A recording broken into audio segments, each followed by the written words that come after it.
Hi, I'm John Moore. How you doing? Hi. One of our great takeaways from this is it's a reinforcement of values that our salesmen see that we have in them. And in the last conversation we had, we did have an issue where our salespeople thought as managers we didn't really care a whole lot about them.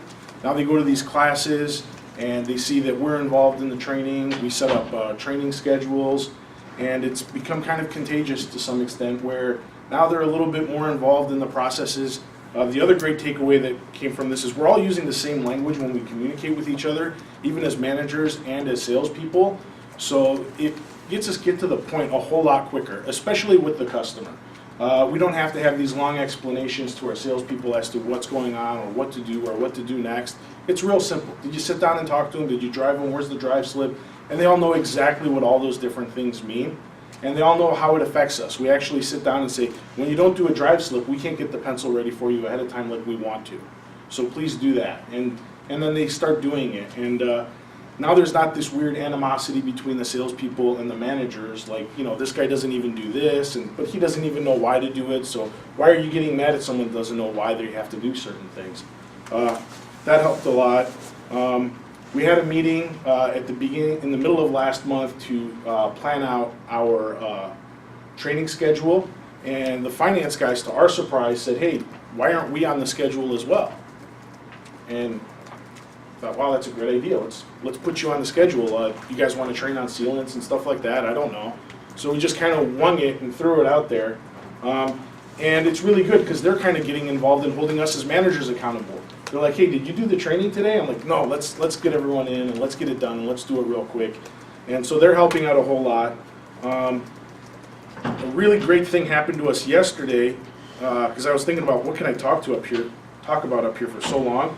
But we have a new finance manager, and he was one of our internet managers, and before that he was our special FI guy, and he's an extremely gruff type personality, but he's really been softening up lately. And yesterday we were doing our training, and he was the one doing it with me, and then about a minute into it, he totally took over and blew me away, and I literally had to step back and say, all right, I gotta let this guy run with the ball. Like, he's doing a great job. And he was talking about like attitude and the personality you have to have when you're in front of customers, and how you shouldn't be afraid of what the customer's going to think, because if you're holding back, you're not giving them the information they need, and you're not doing the service you need to give them. And I just sat there and go, whoa, this is Scott. Like, this is amazing.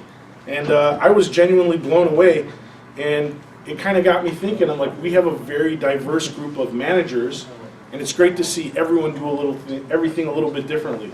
Our GSM is an extremely mild-mannered guy. Like, he never repeats himself. He's very quiet and understated, and so people listen very attentively when he talks. I'm the exact opposite. I'm loud, I'm boisterous, I'm very challenging and confrontational when I do my training. I'm a football player, so that's always in the top of my mind, like, how would Ray Lewis do this class? And that's what I want to do. Like, he's my idol. So sometimes having the diversity also helps get the message through. Because some people may listen to what I have to say really clearly, and some people might not want to hear anything I have to say. But then we have the other people that have their personalities, and they're bringing that into it. What we're looking forward to is about this time of year, Brian, our general manager, sits us down and says, all right, let's forecast for next year. Let's put together, how many cars do you want to sell? How do you want to get there? What are we going to do for advertising? Let's break it down. What's good is what we're planning to do for next month is trickle that down into our salespeople and sit down with them and say, what are you going to do next year? How are you going to get there? Let's build a roadmap together. What kind of training do you need? Where do you need help? How are we going to get you from 7 cars to 10 cars, from 10 cars to 15 cars, from 15 to 20 cars? How are we going to improve your CSI? How are we going to improve your SSI? How do you view yourself as a salesperson? And this is something that we're looking forward to a lot for next year, because this year's kind of over for us as it is. You know, we've already put the work in for the year. We're kind of done. We're just going to, whatever, you know, the good Lord gives us is what we're going to end up with. So now we're putting everything into next year and that planning. And we want to call it success planning, because we want our salespeople to be successful. We don't want them to say, I want a big paycheck. A big paycheck comes with successful actions. You said you want to call it success planning? Yes. instead of even goal setting. You know, goals are great. Sometimes you don't achieve your goals, and when you don't achieve them, you're real hard on yourself. So you know, find success in everything you do, and that's really the goal that we want to have. And we think that if we give this to our salespeople, it also gives us an additional level of accountability. They can look back at us and say, hey John, you told us that we were going to do 75 Jeeps last month. We only did 60.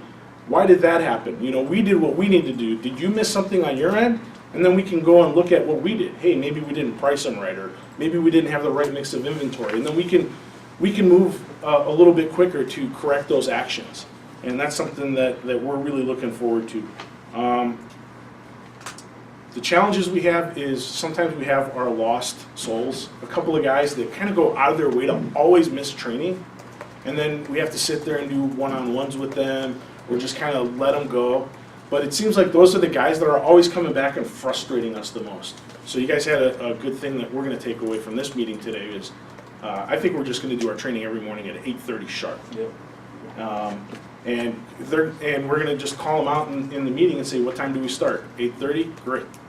We're going to start in the conference room. That's where you're expected to be. If you don't make it to training, we know you didn't make it to work on time, and maybe add an additional level of accountability there.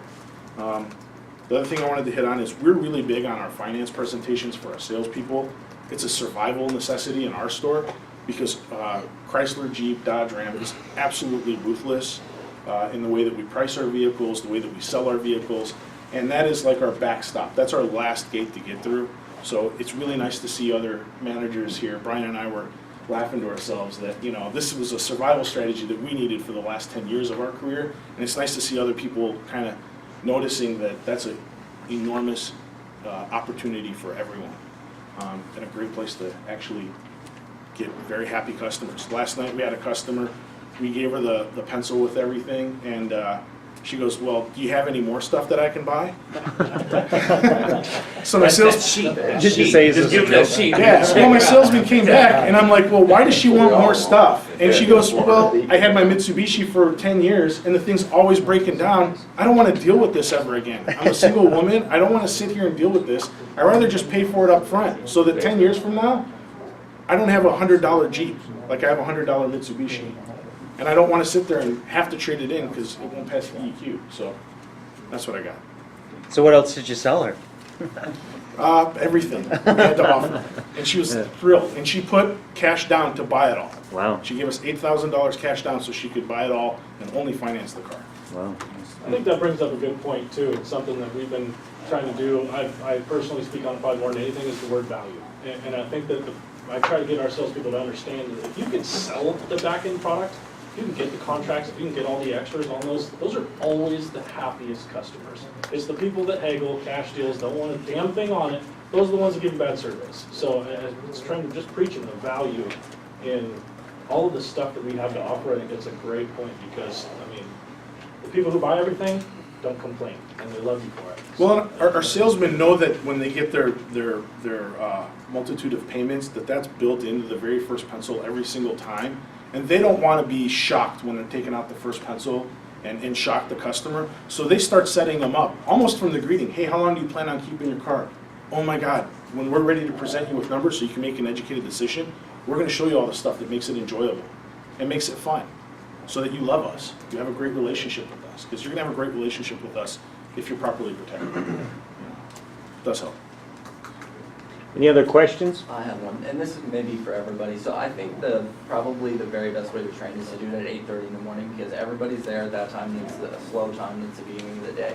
Does any store have 2 crews where people show up on different shifts? And then if so, what time do you guys do the training and when do they? Not to take away the thunder from you at all, but that I'm just. We got 2 crews, one Monday and Tuesday. So we train Monday, Tuesday, then my crew do Wednesday, Thursday. Okay. I mean, Talking same day. yeah, Same like day. if somebody shows up at 8:30 and then one is at 11 for 3 people also. We have that, we do training at noon. So you just get them when the second crew gets there. Yeah, we bring everybody together.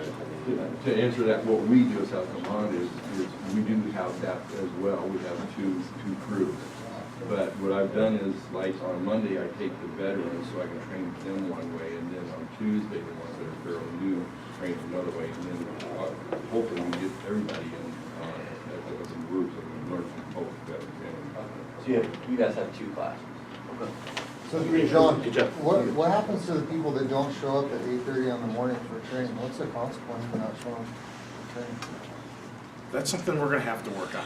Thanks for asking. I mean, that's a big part, you know, I mean, we gotta hold them accountable for this, but then it's always the same guys, and it usually is your 20-plus guys that don't show up to training. Take the money. They buy breakfast at our store. Hey Lance, what do you do? Oh man, I have them, we have a lot of faded stock cards in our cars, and they get to rewrite all those. They get to put hang tags up in the cars. Yeah, they do presentations on their own during Friday meetings, all sorts of stuff. We let a 20-car guy go because he couldn't show up to work on time. Jim. Take their money. I mean, he was a great salesman, but it just creates the whole thing. But you know, you get a new hire and they're like, well, this guy can be late. What do I got to do? So I'm trying to be late, but. First time guy unlocks a whole lot by himself, usually at noon. Second time, they get written up. Third time, you're probably looking for a new job. Well, maybe a reward consequence thing would be something that. One of my guys we tried to need take see. it up instead of coming to the training. After the training was done, I turned that customer, one of the guys that was in the training, and took it away from them. They know it's pointless to not go to that training now.